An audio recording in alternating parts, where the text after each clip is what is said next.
You need money to make money. Totoo ba to? So pag meron kang business idea, ano nga ba ang pwede mo gawin for you to fund it and grow it for you to make more money? Business application number 1. Start small but act big. When starting a business, you need to capitalize on your resources. While my very first tip is to start small, or as I like to call it, baby steps, it's also important to always find ways on how to grow and expand. I'm sure that we want our business to become profitable. So sa umpisa pa lang, your mindset should be the same as the big companies. Know how money works and how it can work for you. Example, if I invest more manpower or labor, maybe I can produce more or even become more efficient. Or if I rent a space in better location, I might get more foot traffic. All these things create an impact on your business, so it is a good investment. But not all debt is bad, lalo na if you know where to borrow and how to use it. When you learn how to properly leverage debt, this can be good and can even help you be successful in your business. Which leads me to business application number 2. Be financially literate. Basic financial knowledge is a must when running a business. This includes understanding how banks can help you. Banks can be your best friend when growing your business, since this is where you keep your savings, but also it is the best place to go when you need money for expansion. They usually offer low interest rates and even more time for repayment. The best part is you can easily manage your cash flow since you know how much monthly payment you need to make. So you can technically predict your operating expenses and be able to set your target sales for you to achieve your desired profit. Always remember that your inflow should be greater than your outflow.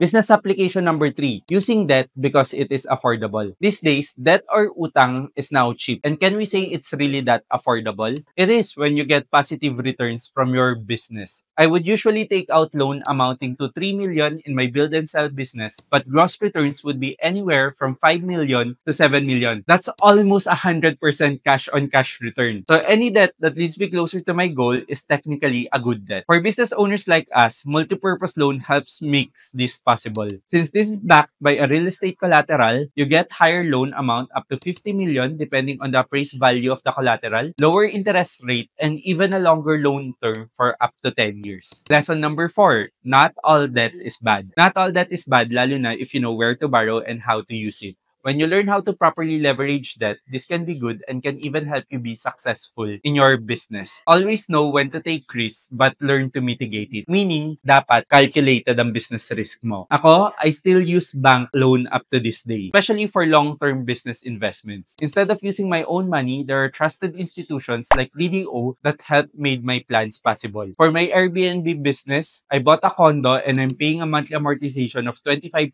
pesos per month, but in return, I'm earning around 40,000 from this business. By properly leveraging my loan, I was able to earn more with the money I borrowed from the bank, and that is essentially what good debt is.